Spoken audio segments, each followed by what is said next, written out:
আন্যাংহাসে আমি ভিডিওগুলি শুধুমাত্র বিনোদনের জন্য বানানো হয়। এখানে কোনো কেপপ আইডলকে ছোট করা হয় না, তো প্লিজ কেউ এটাকে সিরিয়াসলি নিও না। তো চলো পরের পার্ট শুরু করা যাক। ডক্টর কি বলবে বুঝতে পারছিল না, তবে সে এটা বুঝতে পারছিল যে তে হয়তো জাংকুকের খুব আপনজন। ডক্টর জাংকুকে নিয়ে বাইরে গেলেন। আমি আপনাকে এখানে আর থাকতে দিচ্ছি না। হয়তো আপনি যদি এখানে থাকেন তাহলে নিজেকে সামলাতে পারবেন না। আপনি কেন আমার প্রশ্নের উত্তর দিচ্ছেন না? ডক্টর কি বলবে বুঝতে পারছে না। আপনি যদি তার উপর বিশ্বাস করেন তাহলে সে ঠিক জেগে উঠবে। ডক্টর আবার তাঁবুতে ফিরে গেলেন, আর জাংকুক সেখানে দুর্বল হয়ে হাঁটু গেড়ে বসে পড়ল। সে এতটা ভয় পেয়েছিল যা সে কখনো অনুভব করেনি। এই ভয় যুদ্ধের কারণে নয়, এমনকি প্রতিপক্ষকে ঘায়েল করার জন্যও নয়, মৃত্যুর জন্যও নয়। ভয়টা ছিল শুধু তেকে হারিয়ে ফেলার। আমি আমার মাকে হারিয়েছি, আমার ভাইকেও হারিয়েছি। জাংকুক নিঃশ্বাস নিতে পারছিল না, সে অনেক কাঁদছিল। এই ঈশ্বর, দয়া করে আমার একমাত্র আপনজনকে আপনি আমার থেকে কেড়ে নেবেন না। তে ছাড়া যে আমার আর কেউ নেই। জাংকুক তার হাত জোর করে তে জীবনের ভিক্ষা চাইতে লাগলো। কিছুক্ষণ পর সার্জেন্ট তাকে ডাকলো। ক্যাপ্টেন, জেনারেল আর রেইনার আপনাকে ডেকেছে। তিনি বলেছেন আপনি যদি সূর্য ওঠার আগে তার সাথে দেখা না করেন তাহলে তিনি রাষ্ট্রপতিকে মেরে ফেলবেন। জাংকুকের তের চিন্তায় এতটাই মরিয়া হয়ে উঠেছিল যে এই খবরের প্রতিক্রিয়া সে কিভাবে করবে বুঝতে পারল না। ক্যাপ্টেন, কি হয়েছে কি আপনার? সার্জেন্ট অবাক হলো। জাংকুকের একটি আঙ্গুলও নড়ছিল না। ক্যাপ্টেন, আমরা রাষ্ট্রপতিকে মরতে দিতে পারি না। এবং জাংকুক মাথা নাড়ল, তার নিঃস্ব বোধ হচ্ছে। সবাইকে জড়ো করো। ক্যাপ্টেন, তেইয়ং জেগে উঠেছে। কথাটা শুনে জাংকুকের বুকটা ধক করে উঠল। সে দ্রুত সেখানে ছুটে গিয়েছিল। সে প্রচন্ড উত্তেজিত ছিল, তবে সে বেশ অবাকও হয়েছিল। কি বললে তুমি? সে জেগে উঠেছে। আমার মনে হয় তাকে আপনার দেখা করা দরকার। জাংকুক তাড়াতাড়ি তের কাছে গেল। তাঁবুতে আসার সাথে সাথে সে দেখলো তের শরীরে অনেক ব্যান্ডেজ করা। জাংকুক কাঁদতে চেয়েছিল। সে দ্রুত তেকে শক্ত করে জড়িয়ে ধরল। তে এখনো শুয়েছিল। হিউং! সে জোরে জোরে কাঁদতে শুরু করেছে। সে তের একটা হাত অনেক শক্ত করে ধরে রেখেছিল। মনে হচ্ছে সে কখনোই হাত ছাড়তে চায় না। তুমি কেমন আছো? ভালো আছো? তোমার খুব কষ্ট হচ্ছে তাই না? তোমাকে কে এভাবে আঘাত করেছে? কে তোমায় মারার চেষ্টা করেছিল? তে জাংকুকের হাত ধরে তার কথা বলা থেকে থামালো। আমি এখন ঠিক আছি। জাংকুক একটু শান্ত হলো এবং তেকে চুমু করতে লাগলো। সে তার হাত তের হাতের মধ্যে রেখেছিল। তারপর তার হাত দুটো সে তের মুখে রাখলো। আমি দুঃখিত, আমি সত্যিই দুঃখিত। তোমাকে আমি সুরক্ষা দিতে পারিনি। আমি তোমাকে তোমার বিপদের সময় তোমার পাশে থাকতে পারিনি। আমি অনেক দুঃখিত। এভাবে কেন বলছেন? কেন? আপনি একজন ক্যাপ্টেন। আপনি শুধু আপনার প্রিয় মানুষকে বাঁচাবেন সেটা কি হয়? আপনাকে সকল মানুষকেই রক্ষা করতে হবে। জাংকুক ভেবেছিল সে হয়তো তের যোগ্যই না, কারণ তে অনেকটা ভালো বোঝে। আমি ভালো থাকবো। এর মাঝেই সার্জেন এলো। স্যার, আপনাদের মাঝে হস্তক্ষেপ করার জন্য দুঃখিত, কিন্তু সূর্য ওঠার মাত্র আর কয়েক মিনিট বাকি আছে। আমাদের সেখানে পৌঁছতে হবে, রাষ্ট্রপতিকে বাঁচাতে হবে। তে অনুভব করলো জাংকুকের হাত সে শক্ত করে ধরে রেখেছে। জাংকুক তাকে ছেড়ে যেতে চায় না। তে জাংকুকের হাতের উপর আদর করে বলল, তোমাকে এখন যেতে হবে। তের কণ্ঠ দুর্বল ছিল। জাংকুকের চোখের জল নিয়ে তের দিকে তাকিয়েছিল এবং তে একটা মিথ্যা হাসি দিয়েছিল। ক্যাপ্টেন, তোমাকে যেতে হবে। জাংকুক একটা দীর্ঘশ্বাস ফেলে তার মাথা নাড়ল। সার্জেন্ট চলে গেল। জাংকুক উঠে দাঁড়িয়েছে। তেকে বলল, আমি ফিরে আসব, সুস্থ থাকবে তুমি। জাংকুক তের ঠোঁটে চুমু দিল।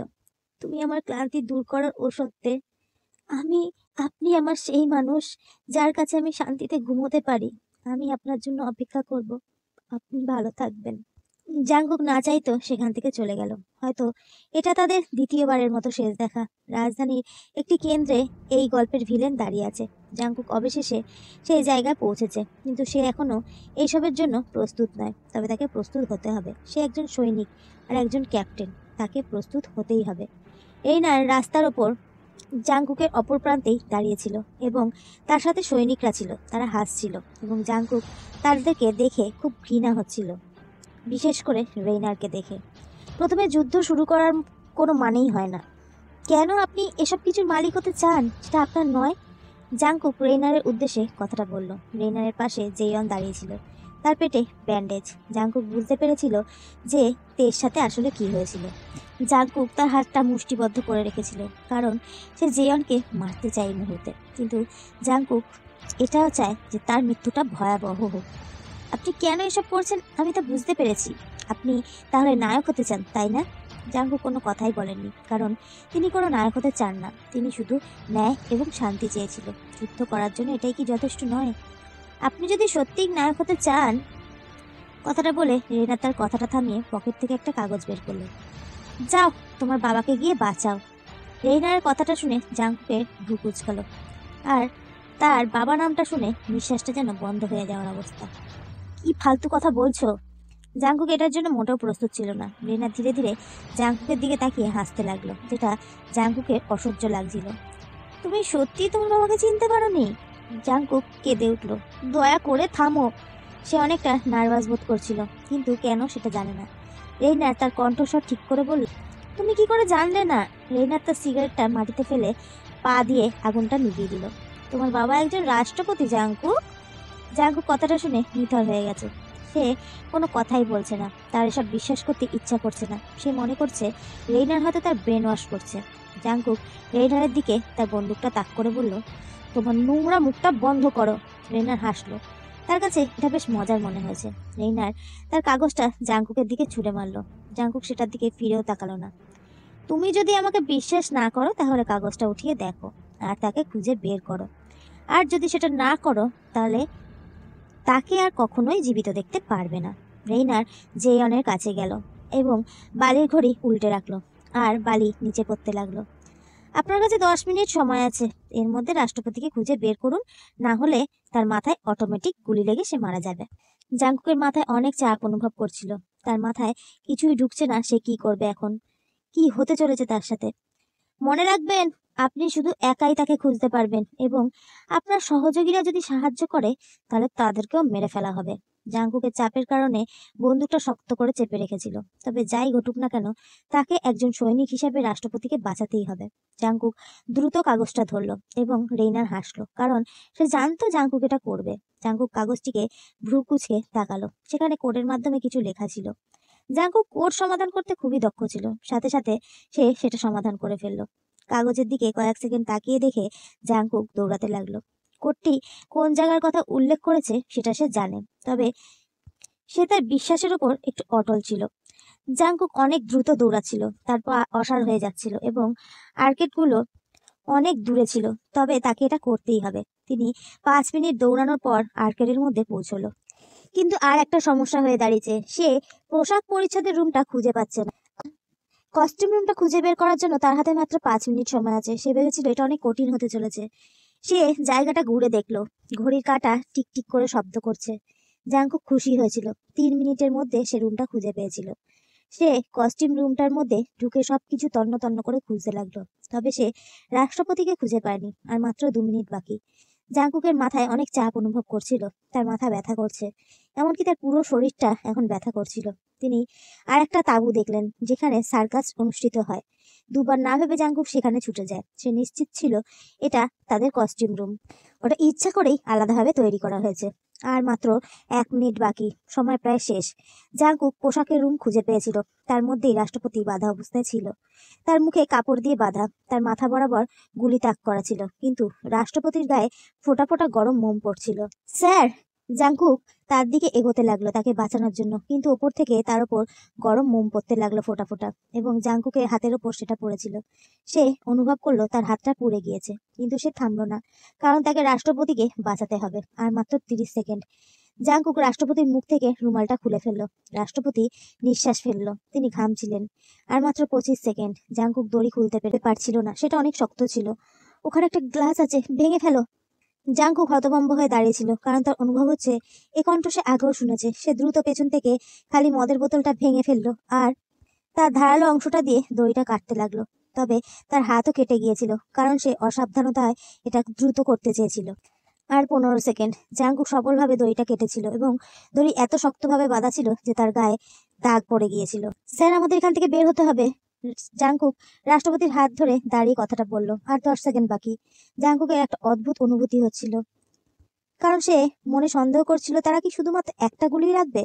আর 5 সেকেন্ড। তারা দুজন সফলভাবে তাঁবু থেকে বেরিয়ে এলো। জাঙ্কুক রাষ্ট্রপতির হাত ধরে তাঁবু থেকে আরো দ্রুত দৌড়াতে লাগলো। তারা একটু দূরে যেতেই একটা বড় ধরনের বিস্ফোরণ হলো। জাঙ্কুক ঠিক এটাই ভেবেছিল। তারা দুজনেই মাটিতে লুটিয়ে পড়লো। সার্কাসের মধ্যেও আগুন লেগে গিয়েছিল। হঠাৎ আবার একটা বোমা বিস্ফোরণের শব্দ শুনে জাঙ্কুক অবাক হলো। তারা এখানে সব জায়গায় বোমা লাগিয়ে রেখেছে। সে রাষ্ট্রপতিকে তাহাতে সাহায্য করলো। সাথে সাথে অনেক রাইডে বিস্ফোরণ হতে শুরু করলো। তারা ফেরিস হুইলের পাশেই ছিল। হঠাৎ ফেরিস হুইলের মধ্যে বিস্ফোরণ হলো। ফেরিস হুইলের কাছাকাছি থাকার কারণে সে রাষ্ট্রপতিকে নিয়ে সরে গেল। ফেরিস হুইল নিচে পড়লো আর মারাত্মক একটা বিস্ফোরণ হলো। জাঙ্কুকের বুকে ব্যথা অনুভব হলো, কারণ এই ফেরিস হুইলে তাদের অনেক স্মৃতি ছিল। এখানে তে তাকে প্রথমবার চুমু করেছিল। তারা আর্কেডের থেকে অনেক দূরে চলে এসেছে, এখন তারা নিরাপদ। জাঙ্কুক রাষ্ট্রপতিকে সামনে রেখে বলল, স্যার আপনি কি ঠিক আছেন? কিন্তু জাঙ্কুক অবাক হয়েছিল, কারণ রাষ্ট্রপতি তাকে আলতো করে জড়িয়ে ধরলো। জাঙ্কুক অনুভব করলো তার অনুভূতি বাড়ছে। জাঙ্কুক জমে গিয়েছে। সে অনুভব করলো রাষ্ট্রপতি কাঁদছিলেন। আমি দুঃখিত, আমি সত্যিই দুঃখিত, তিনি ফিসফিস করে বললেন। জাঙ্কুক তাকে নিয়ে ভাবতে চায় না, তবে প্রেসিডেন্টের মুখে নিজের নাম শুনে সে অবাক হয়েছিল। হয়তো রেইনার তার নামটা প্রেসিডেন্টের কাছে বলেছিল। আপনি কি সম্ভবত আমার বাবা? রাষ্ট্রপতি জাঙ্কুককে জড়িয়ে ধরে জাঙ্কুকের দিকে তাকালো। জাঙ্কুক তার ক্ষতবিক্ষত মুখটা দেখতে পেয়েছিল ভালোভাবে। জাঙ্কুকের মনে হয়েছে সে হয়তো আয়না দেখছে, কারণ তারা দুজন একে অপরের মতনই দেখতে প্রায়। রাষ্ট্রপতি মাথা নাড়ল। তিনি অপরাধ বোধ করলেন। তোমার মা আমার থেকে তোমাদের দুজনকে কেড়ে নিয়ে গিয়েছিল। আমি তোমাদের অনেক খুঁজেছিলাম, পাইনি। আমি প্রেসিডেন্টের পদে কাজ করেছি যাতে তোমাদের খুঁজতে সুবিধা হয়। জাঙ্কুকের চোখ দিয়ে জল গড়িয়ে পড়ল। রাষ্ট্রপতি আলতো করে জাঙ্কুকের মুখে হাত দিল এবং জাঙ্কুকের এমন কিছু অনুভব হলো যা কখনো হয়নি, কারণ সে তার বাবার উষ্ণতা অনুভব করছিল। আমি অবশেষে তোমাকে খুঁজে পেলাম। আমি দুঃখিত, এমন সময় তোমাকে খুঁজে পেলাম যে সময় যুদ্ধ হচ্ছে। আমি সত্যিই তোমাকে থেকে অনেক খুশি। আপনি সত্যিই আমার বাবা। জাঙ্কুকে কি অনুভব করবে সে বুঝতে পারছে না। সে সারা জীবন একজন বাবার জন্য আকুল ছিলেন। সে জানতে চেয়েছিল পাশে একজন বাবা থাকলে ঠিক কেমন অনুভূতি হয়। সে বাবার ভালোবাসা না পেয়ে ছোট থেকে বড় হয়েছে, কিন্তু অবশেষে সে তার বাবাকে খুঁজে পেয়েছে। আমি আমি কি তোমাকে আবার জড়িয়ে ধরতে পারি? জাঙ্কুক হাসলো, তবে তার চোখ দিয়ে জল পড়ছে। আমি কি আপনাকে বাবা বলে ডাকতে পারি? এবং এর সাথে তারা দুজনকে জড়িয়ে ধরল। এই অনুভূতি কয়েক দশক ধরে সে অনুভব করতে চেয়েছিল। অবশেষে কিন্তু রাষ্ট্রপতি কিছু একটা ভেবে জাঙ্কুককে ছেড়ে দিল। আমরা এটা পরেও করতে পারি, তবে তোমাকে এখন যেতে হবে। জাঙ্কুক বিভ্রান্ত বোধ করলো। কি হচ্ছে কিছুই বুঝতে পারছে না। রেইনার আর আমেরিকানরা পারমাণবিক বোমা ফেলার পরিকল্পনা করছে। তারা মার্কিন যুক্তরাষ্ট্র থেকে ফিরে আসছে। এটি হলে আমাদের দেশ ধ্বংস হয়ে যাবে। জাঙ্কুক অবাক হয়েছিল কথাটা শুনে। আমাদের তাদেরকে থামাতে হবে, না হলে অনেক বেশি দেরি হয়ে যাবে। তারা হয়তো এতক্ষণে হেলিকপ্টারে উঠতেও শুরু করেছে। জাঙ্কুক আর না ভেবে সোজা রাজধানীর কেন্দ্রে ফিরে গেল। ইতিমধ্যে সে দেরি করে ফেলেছিল, কারণ রেইনাররা ইতিমধ্যে হেলিকপ্টার নিয়ে উঠতে শুরু করেছে। রেইনারের সাথে জেইয়নও ছিল। সে কি এখনো অনেক দেরি করে ফেলেছে? মাত্র একটি হেলিকপ্টার আছে আর বাকি সৈন্যরা যুদ্ধ করে চলেছে। এটি একটি যুদ্ধক্ষেত্রে পরিণত হয়েছে। কিন্তু জাঙ্কুক এসব নিয়ে একদমই উদ্বিগ্ন নয়। জাঙ্কুককে একটি উপায় খুঁজে বার করতেই হবে, কারণ তাদেরকে যেতে দিলে তারা আমেরিকা পৌঁছে যাবে। তারা এখন বেশি দূরে যেতে পারেনি। জাঙ্কুক দেখলো হেলিকপ্টারের সাথে সিঁড়ি ঝুলছে, তবে ওটা ধরার জন্য দক্ষতার প্রয়োজন ছিল। জাঙ্কুক একটা টাঙ্ক দেখতে পেল, যেটার খুব কাছাকাছি হেলিকপ্টারের সিঁড়ি ছিল। জাঙ্কুক টাঙ্কের ওপর উঠতে দ্বিধা করেনি। সে সোজা চাপে উঠে তার ওপর থেকে হেলিকপ্টারের সিঁড়ির ওপর ঝুলে পড়লো। তার হাত পায়ে পিছিল হয়ে যাচ্ছিল, কিন্তু অনেক কষ্টে সে সেটাকে ধরে রেখেছে। সে ইতিমধ্যে বাতাসে ঝুলছে, হেলিকপ্টার উপরে উঠছে, আর রেইনাররা হয়তো বুঝতে পারেনি জাঙ্কুক তাদের কাছে পৌঁছে গেছে প্রায়। সে ধীরে ধীরে সিঁড়ি বেয়ে উঠতে লাগলো। জাঙ্কুক অবশেষে হেলিকপ্টারের দরজার কাছে পৌঁছেছিল এবং জাঙ্কুককে দেখে সবাই অবাক হয়েছিল। জেইয়ন হেলিকপ্টার নিয়ন্ত্রণ করছিল, আর রেইনার আর হুগো পিছনে বসেছিলেন। জাঙ্কুক তাকে দেখেছিল, তবে সে আগে থেকেই সব পরিকল্পনা করে রেখেছে। রেইনার রেগে গিয়ে জাঙ্কুককে ঠেলে ফেলে দিতে চেয়েছিল। নাম নাম বলছি, না হলে তোকে মেরে ফেলতে দ্বিধাবোধ করবো না। জাঙ্কুক খেয়াল করলো রেইনারের হাতে গুলি লাগার কারণে সে অনেক দুর্বল। আমি কি তোমার মতো কাপুরুষ নাকি? রেইনার রেগে গিয়ে জাঙ্কুককে একটা ঘুষি দিয়েছিল, তবে জাঙ্কুক তার আগেই তার মুখটা সরিয়ে নিয়েছিল। রেইনার জাঙ্কুককে পেটে লাথিয়ে মেরেছিল এবং জাঙ্কুক এটা কখনোই আশা করেনি। সেটাই পড়ে যাওয়ার অবস্থা। জেনারেল, তাকে গুলি করে মেরে ফেলো, জেইয়ন কথাটা বলল। রেইনার শোনেনি। তিনি জাঙ্কুকে পুরো পরিকল্পনা নষ্ট করার জন্য আগে জাঙ্কুককে আঘাত করতে চায়। তবুও জেইয়ন চিৎকার করতে লাগলো, ওকে গুলি করে হত্যা করো। রেইয়ন জেইয়নের কথায় বিরক্ত হলো আর বলল, কি বললেন আপনি? আমি বলছি তাকে গুলি করে মেরে ফেলুন, তাকে বাঁচিয়ে রাখলে আমাদের ক্ষতি। জিয়নের কথা শেষ না হতে রেইনার জিয়নের মাথায় গুলি করে। আপনি হয়তো বেশি জেনে ফেলেছেন, তাই আপনাকে আর এখন আমার দরকার নেই। জিয়ন গুলি খেয়ে তার সিট থেকে পড়ে যায়, তার মাথা থেকে রক্ত পড়ছে। তিনি হেলিকপ্টার চালানোর সমস্ত নিয়ন্ত্রণ হারিয়ে ফেলেছিল। হেলিকপ্টারটা গতি হারিয়ে নিচের দিকে নামতে লাগলো। রেইনার দ্রুত স্টিয়ারিং ধরলো। এটাই জাঙ্কুকের সুযোগ ছিল। সে একটা লাথি মেরে রেইনারকে নিচে ফেললো। You bastard! তারা দুজন একে অপরের সাথে ঘুষি বিনিময় করছিল। তারা একজন আরেকজনকে হেলিকপ্টার থেকে ফেলে দেওয়ার চেষ্টা করছিল। হুগোর পক্ষে হেলিকপ্টার চালানো কষ্টকর হয়ে উঠেছে, কারণ রেইনার জাঙ্কুকের মধ্যে মারামারি করছে। জাঙ্কুক এখন রেইনারকে ধরে রেখেছে এবং সে রেইনারকে ফেলে দেওয়ার জন্য প্রস্তুত। তবে রেইনার তার হাত উল্টে জাঙ্কুককে নিচে ফেলে রেখেছিলেন এবং সে জাঙ্কুককে ফেলে মারবেন, এরকম একটা প্ল্যান। সৌভাগ্যবশত রেইনার তাকে হেলিকপ্টারের মেঝেতে ধরেছিল। তারা আকাশের ওপরে ছিল, প্রায় মেঘের সাথে মিলিত হয়েছিল। তবে হুগো ভালোভাবে কি হেলিকপ্টার নিয়ন্ত্রণ করতে পারছিল না। জাঙ্কুকের দিকে রেইনার তাকিয়ে হাসল। কখনো কখনো অন্যের কাজে হস্তক্ষেপ করা সুন্দর হয়ে দাঁড়ায় ক্যাপ্টেন জিয়ন। জাঙ্কুকও রেইনারের দিকে তাকালো এবং রেইনার জাঙ্কুকে আঙুলের উপর পা দিয়ে চেপে রেখেছে। সে ফুকিয়ে উঠল। বলো, কি শেষ কথা আছে তোমার ক্যাপ্টেন?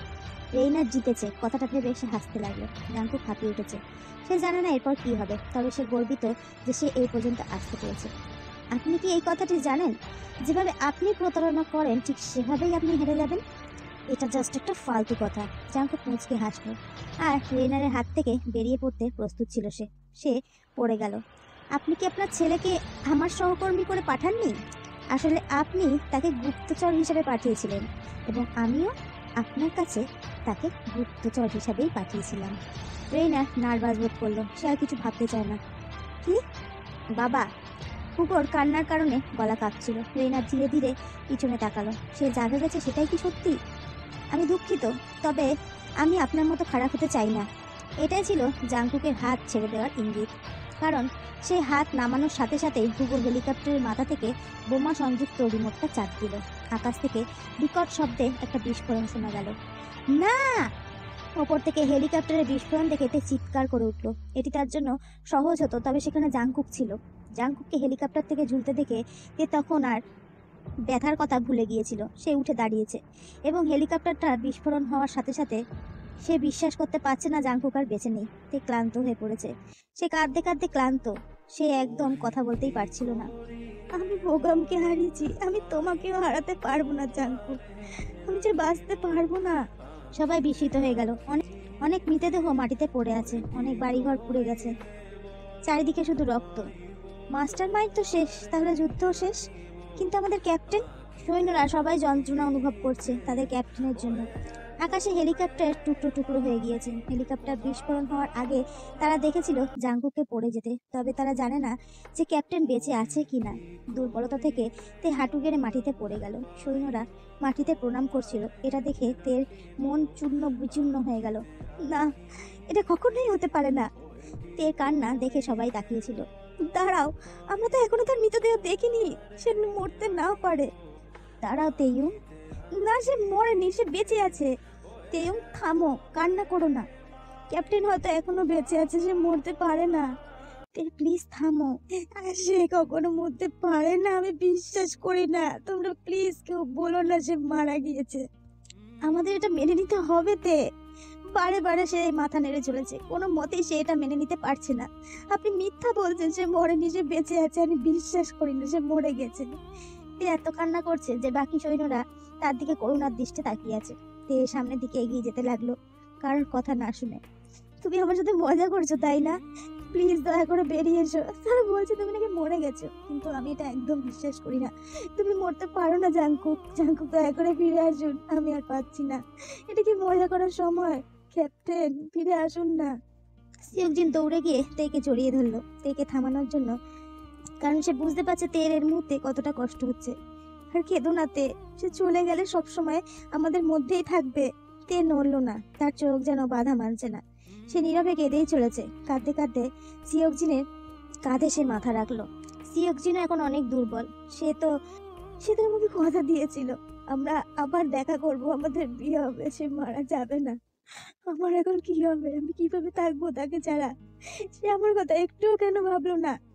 সে আমাদের বাঁচিয়েছেন, আমাদের দেশকে বাঁচিয়েছেন। সে যা করেছে আমাদের জন্য, সেটা না করলে আমরা কেউ বেঁচেই থাকতাম না। জাংকুক যা করেছে তার জন্য সবাই প্রশংসা করছিল।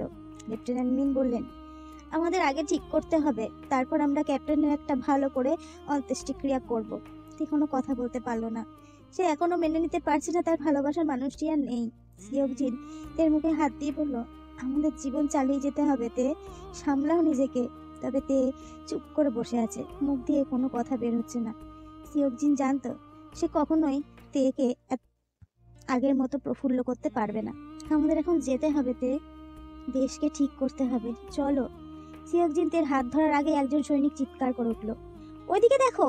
সে একটা জঙ্গলের মধ্যে গাছের দিকে ইশারা করেছিল। তারা সবাই খুশিতে উল্লাস করতে লাগলো, কারণ সেই ব্যক্তিটি আর কেউ নয়, সেই ব্যক্তিটি হলো ক্যাপ্টেন জিয়ন জাংকুক। তিনি বেঁচে আছেন।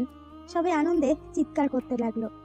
আহত হওয়ার কারণে জাংকুক ভালো করে উঠতে পারছিল না। কিছু সৈনিকরা দৌড়ে গিয়েছিল তাকে উঁচু করে ধরার জন্য। তে নড়তে পারছে না, সে খুশিতে জমে গেছে, তার চোখ দিয়ে জল গড়িয়ে পড়ছে। সে পেরেছে সফলভাবে মিশনটা কমপ্লিট করতে। সবাই জাংকুককে উপরে উঠিয়ে উল্লাস করতে লাগলো। জাংকুকের গায়ে অনেক আঘাতের চিহ্ন, তার কাপড়ে রক্তের দাগ, তবে এত কষ্টের পরও সে দেশকে রক্ষা করতে পেরে খুশিতে হেসে উঠল। তে উঠে দাঁড়িয়েছে, তার ভালোবাসার মানুষটির কাছে দৌড়ে যেতে চাইল, কিন্তু একটা পদক্ষেপ নেওয়ার আগেই কিছু একটা অদৃশ্য শক্তি তাকে সামনে এগোতে দিল না। সেখানে পরি এসে হাজির হলো। তে কি অনুভব করবে বুঝতে পারছে না। অভিনন্দন, আপনি এটা ভালোভাবে সম্পন্ন করেছেন। পরি একটা আন্তরিক হাসি দিল, তবে তে হাসতে পারছে না। সে ভাবছে ঠিক কি হতে চলেছে। আমি নড়তে কেন পারছি না?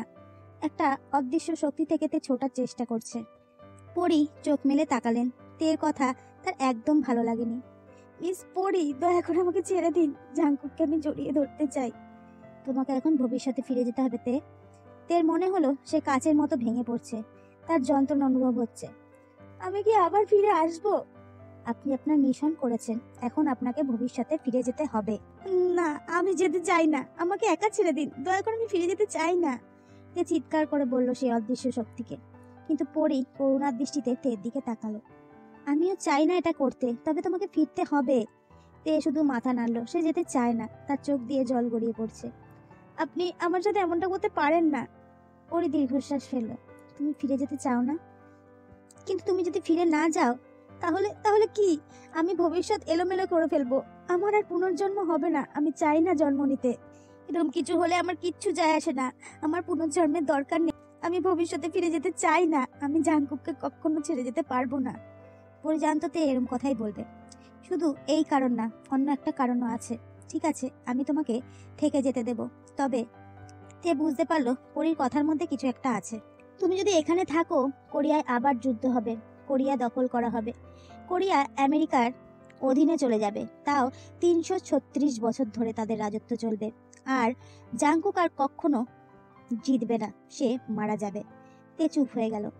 আপনার বোন জেনি একজন পতিতা হবে, আর ইয়ঙ্গিকে হত্যা করা হবে কোনো কারণ ছাড়াই, কারণ সে কোনো অপরাধী করেনি, তবুও তাকে হত্যা করা হবে।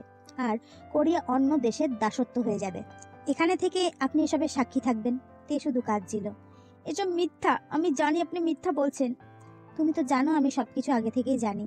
তে এত কষ্ট পাচ্ছিল যে সে বোঝাতে পারছে না তার মাতৃভূমি আর ভালোবাসার মানুষ কোনটিকে সে বেছে নেবে। সময় চলেছে তে, তোমাকে সিদ্ধান্ত নিতে হবে। তে জাংকুকের দিকে তাকালো। সে আর সৈনিক জনগণকে রক্ষা করতে পেরে সে হাসছিল। এখন বলো, তুমি কাকে বেছে নেবে, কোরিয়া না জাংকুক? তে চোখ বন্ধ করে আছে, তার এক কঠিন অনুভূতি হচ্ছে। এই মুহূর্তে সে ঠিক সিদ্ধান্ত নিতে চায়।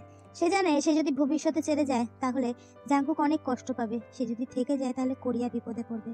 তে অবশেষে চোখ বন্ধ করে সিদ্ধান্ত নিল। তে দুর্বল কণ্ঠে কাঁদতে কাঁদতে বলল, আমি কোরিয়াকেই বাঁচতে চাই। সে ভরাক্রান্ত মন নিয়ে সিদ্ধান্তটা নিল। সে কোরিয়াকে বেছে নিয়েছে। আমি ভবিষ্যতে ফিরে যেতে রাজি, তবে আমাকে কথা দিন জাংকুক দীর্ঘজীবী হবে। পরি একটা হাসি দিয়ে তের নিঃস্বার্থতার প্রশংসা করেছিল। আমি আপনাকে কথা দিচ্ছি, ক্যাপ্টেন দীর্ঘজীবী হবে। পরি তার ছড়িটা দিয়ে তের মাথায় টোকা দিল এবং আস্তে আস্তে তে অদৃশ্য হতে লাগলো। জাংকুক দূর থেকে একটা অস্তিত্ব লক্ষ্য করলো। সে বুকে যন্ত্রণা অনুভব করলো। যদিও তার শরীরে অনেক ক্ষতবিক্ষত আছে, তবু তার শরীর যেন নড়ছে না। সে যাকে ভালোবাসে তার কাছেই তো সে এখনো যায়নি। জাংকুক তেকে দেখতে পেয়ে তার দিকে হাত নাড়িয়ে একটা হাসি দিয়েছিল। হিউং। কিন্তু জাংকুক দেখতে পেল তার দিকে তাকিয়ে তে কাঁদছে এবং জাংকুক তের চারপাশে একটি চাকচিক্য আলো দেখতে পেয়েছিল এবং পরীকেও সে দেখতে পাচ্ছিল। পরীটা অদৃশ্য হয়ে গেল। জাংকুক বুঝতে পারলো কি হতে চলেছে। না, এটা কিছুতেই হতে পারে না হিউং। সে তার সর্বশক্তি দিয়ে দৌড়ে আসতে লাগলো। দৌড়াতে দৌড়াতে জাংকুক কাঁদছিল। না তে, এটা হতে পারে না তে। জাংকুক তার দৌড়ানোর গতি বাড়িয়ে দিয়েছিল। সে এত ক্ষত নিয়েও দৌড়ে চলেছে। সে হোঁচটকে পড়ে যাচ্ছিল। আবার সে উঠে দাঁড়ালো, দৌড়তে লাগলো। ইউ, তুমি এটা করতে পারো না ইউ। তার চোখ দিয়ে জল গড়িয়ে পড়ছে শুধু। সে তে খুব কাছে চলে এসেছে, তবে জাংকুক তেকে জড়িয়ে ধরার আগেই তে অদৃশ্য হয়ে গিয়েছিল। জাংকুক শুধু চুপচাপ খালি জায়গার দিকে তাকিয়েছিল। তার শরীর অসাড় হয়ে আসছে। সে তো এমন কিছু আশা করেনি। জাংকুক নিচে পড়ে গেল। তার প্রচন্ড দুর্বল লাগছিল। সে শুধু কাঁদতে লাগলো। ইউ, আমি তোমাকে এভাবে হারাতে চাই না। তোমাকে একবার জড়িয়ে ধরতে চাই ইউ, একবার জড়িয়ে ধরতে চাই। জাংকুক চিৎকার করে কাঁদতে লাগলো, কারণ যে মানুষটা তাকে কথা দিয়েছিল কখনো ছেড়ে যাবে না, সে মানুষটা তাকে ছেড়ে চলে গিয়েছে। তে তার বিছানায় ছিল। হঠাৎ তার কি হয়েছে সে জানে না। একটা আলোর কারণে সে জেগে উঠেছে। তার চোখ দিয়ে অশ্রু ঝরিয়ে পড়ছে অনবরত, তবে সে বুঝতে পারছে না এটা কেন। তার মন খুব ভারী হয়ে আছে। তার মন যেন কিছুই মানতে চাইছে না। সে চারপাশে তাকিয়ে সবটা বুঝতে লাগলো। আসলে তার সাথে ঠিক কি হয়েছে। এটা তার রুম, আধুনিক যুগের, তবে তার কাছে কেমন যেন অতীতের জিনিসপত্র মাথায় ঘুরছে। আমি কি এতক্ষণ স্বপ্ন দেখছিলাম? আসলে সে এখন অনুভব করবে কি সেটা বুঝতে পারছে না। সে একটা দীর্ঘশ্বাস ফেললো এবং বুকে হাত দিল, কারণ তার বুকে প্রচন্ড যন্ত্রণা হচ্ছে। হঠাৎ দরজা খোলার শব্দে চমকে উঠল। হুবহু তার মতো দেখতে একটা ছেলে তার রুমে এসেছে। ওহ হিউং, তুমি জেগে উঠেছো। আমি তোমায় জাগানোর জন্যই এসেছিলাম। এটাতে ছোট ভাই। তাদের দেখে মনে হয় তারা যমজ, হুবহু একই রকম দেখতে। তেনি তের থেকে প্রায় 10 বছরের ছোট। তবে এটা আশ্চর্যজনক যে তেনিন একদম তের মতনই দেখতে। তে নিথর দেহে বসে আছে। কতদিন পর সে তার ছোট ভাইকে আবার দেখতে পেয়েছে। উঠে পড়ুন, না হলে স্কুলে যেতে দেরি হয়ে যাবে তো। তেনিন হাই স্কুলে পড়ে। সে ইতিমধ্যে ইউনিফর্ম পরে রেডি। তে ধীরে ধীরে মাথা নাড়ল। আচ্ছা ঠিক আছে, আমি এখন পোশাক পরিবর্তন করব, এই বলে সে দরজা বন্ধ করলো। আমি কি স্বপ্ন দেখলাম? আমি কি অনুভব করলাম এটা এইমাত্র? স্বপ্ন থেকে কি আমি জেগে উঠেছি? আর এই স্বপ্নটা আমার কাছে এত বাস্তব কেন মনে হচ্ছে? এটা কি সত্যিই স্বপ্ন ছিল? আমার পক্ষে এটা মেনে নেওয়া সহজ নয়। এসব ভাবতে ভাবতে বিছানা থেকে নেমে গেল। সে সরাসরি রুমের ভেতরে বাথরুমে ফ্রেশ হতে গেল। তার বাথরুমটা আধুনিক যুগের, খুবই আকর্ষণীয়। সে বেসিনের সামনে গিয়ে মুখটা ধুয়ে নিল। সে মুখে সাবান দিয়ে ধুয়ে পাশের টাওয়ালটা দিয়ে মুখটা মুছলো। তার চোখে ব্যথা করছে, হয়তো সে অনেক কেঁদেছে। তারপর সেই স্বপ্নের কথা মনে পড়ল। তার পেটে 3টে ছুরির আঘাত ছিল, যেটা জেয়ন করেছিল। সে পেটটা চেক করার জন্য কাপড়টা সরিয়ে দেখলো কোনো আঘাত নেই। সে ভাবতে লাগলো, তবে কি এটা সত্যিই স্বপ্ন ছিল? কিন্তু আয়নার দিকে তাকিয়ে কিছুর একটা আভাস পেল। তার গলায় একটা পরিচিত নেকলেস দেখতে পেল। তার কাছে মনে হচ্ছে এই নেকলেসটা খুব পরিচিত। সূর্যের আলোতে নেকলেসটা চকচক করছিল। তে অবাক হলো। হাতের তোয়ালেটা নিচে পড়ে গেল, আর তার মুখ হাত দিয়ে সে চেপে ধরে রেখেছে। সে অজান্তেই আবার কাঁদতে লাগলো। এ তো সেই নেকলেস, যে নেকলেসটা সারা জীবন তার মনে জায়গা করে রেখেছে। এটা তের কাছে সব থেকে মূল্যবান, কারণ এই নেকলেসটা জাংকুক তাকে দিয়েছিল। তে কান্না চেপে রাখতে পারেনি। তাহলে এটা স্বপ্ন ছিল না? আমাকে ক্ষমা করে দিও জাংকুক, আমাকে ক্ষমা করে দিও। আমি আমার কথা রাখতে পারলাম না, আমাকে ক্ষমা করে দিও। So guys, that's for today. যদি ভিডিওটা ভালো লাগে লাইক করো, কমেন্ট করো, শেয়ার করো, আর প্লিজ সাবস্ক্রাইব করো। নিয়ম